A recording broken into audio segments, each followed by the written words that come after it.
It's Flamenco weekend and exciting because it's the girls' first time dancing with the Spanish shawl.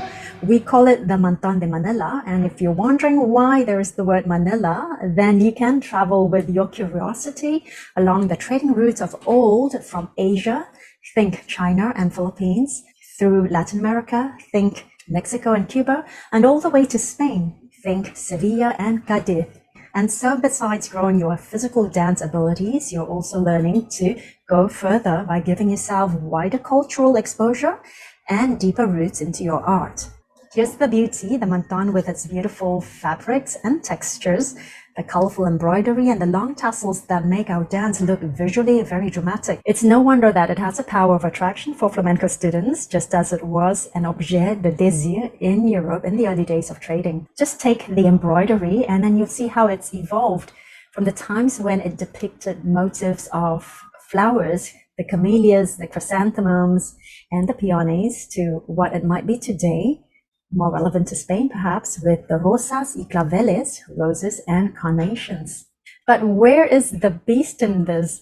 Now, I'm inspired to use this word because in the very first Mantón class we had, I could see my students really working at it, and with the arms protesting, holding the beads of sweat. We're really having to tackle the beast of effort because we're giving our sheer physical energy, our grit, our mental focus, and all that to make our dance look effortless and pleasing to ourselves as well as to the audience.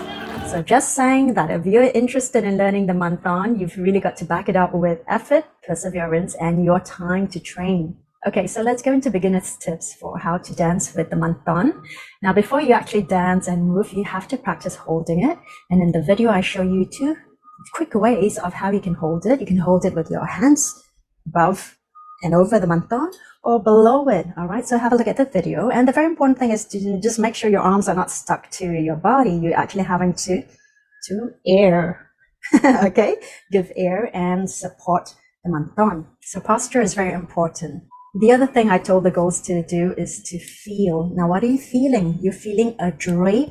You're feeling it on your skin, and you're feeling your muscles, the effort in your muscles, all right? You're supporting it. I need to feel that my arms are supporting and even down to the back of my palm. So get used to supporting your Mantón in the different positions of the Spanish style of arms. For example, the 7th position of the Spanish arms. What not to do? Well, not to lose the feeling with your Mantón, the lines, the cleanliness, and the awareness of your arms. If you can go back to the basics of your braceados, for example, the typical warm-up exercises that we do, when we start class, then that's going to come in very handy because you're going to be applying that to your Mantón as well. Okay, so the next tip is to practice moving the Mantón around you while you stay on the spot.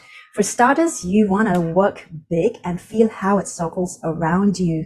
All right, work your arms big and work the circles that are big. And as I say to the girls, you clear your head and imagine you're clearing your Mantón around your peinetas, which are your hair combs, and you're clearing those roses on your head. That way the tassels don't get stuck. Okay, and don't forget to also clear your feet, because if you're wearing shoes with buckles, not that I recommend it, then your tassels could get around your buckles. So, well, that's another tip. Don't wear flamenco shoes with buckles. I prefer to use shoes with laces, and that way I don't have that bit of worry to think about and leave things to chance. Another tip is if you're working to a piece of music, that's really great, because then you can work 2 things at the same time. You're not just working the movement of it, you're also working your sense of hearing, and then you're feeling your Mantón that is going with the rhythm. Okay, next tip. Then you can work on speed and momentum. With that, you just imagine you're giving flight to your Mantón. Make it fly, that's what I tell my girls. And then you can experiment with the speed. And also, here's another tip. There are accents when you're working with the rhythm. And those accents, either with the pull or the fling, that also helps give you momentum, the speed, and the flight. Coordination. Okay, so it's so important in flamenco. There's so much coordination with your fingers, your arms, and your feet. Okay, so now you have one extra thing, and that is your Mantón. So the original choreography is by my maestro, Manuel Becanzos. The Alegrías doesn't have a Mantón, and I've adapted it to the Mantón. So extra coordination. And with that, you just have to practice over and over again, because repetition, when you do it correctly with awareness, that leads you to improve round after round. If you're not one to persevere, then you have to think about your level of involvement in any art, because bear in mind that there is training towards skills and excellence. Okay, remember what I told you earlier on, that you have to tackle the beast of the effort. Sometimes it's an internal beast, your own frustration, your own moods, your own physical limitations for that particular day. You're not feeling too strong. Well, that's the beast you're having to tackle, or in a Spanish context, that bull you're having to charge to and dominate. Okay, what not to do when you're dancing with Mantón de Manila. Don't lose connection with your Mantón. Just imagine that it's your dancing partner, and you don't lose connection with your dancing partner. You don't lose the awareness and that feeling, that chemistry. Don't be sucio. Sucio means dirty in Spanish, and you don't want your teacher to say you are sucio, okay? Don't just whack, because your moves have to be clean, well executed, and we call that having technique. Don't bunch your Mantón around your neck. You're producing lots of fabric. It looks like a collar. It just won't look very nice, okay? Here's some extra tips very quickly. Like I told you just now, don't wear shoes with buckles. Don't wear ornaments, watches, jewelry when you practice. Don't fling your Mantón so it gets stuck in the ceiling or the ceiling fan. True story. Don't dance so close to your mates that both of you get stuck, not just in class, but we're still on stage. Another true story.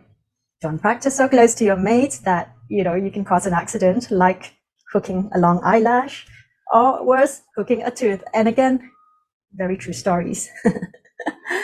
Okay, benefits of learning to dance with a Mantón. I think it's really great because it helps you build awareness of your arms.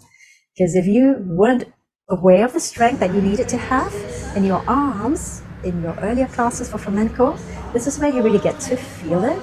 Okay, because if your arms aren't in the right positions, your Mantón will tell you right away it's going to flop or it's going to look messy in the air. You're also getting a full body workout, twirling the Mantón around you, controlling it. I always tell the girls, all right, you're not having to pay for a gym membership to a turning class, you just practice with your Mantón. Third reason to dance with a Mantón is that you build coordination, okay? But of course, if you're tossing it up in the air around you in rhythmic compás, then over time you are gaining not just motor skills, but a lot of eye-body coordination and improving your sense of hearing as well. And last but not least, it's pure joy and aesthetics, simply beautiful to behold.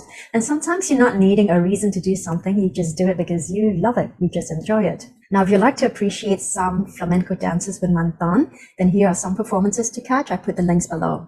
All right, see you then.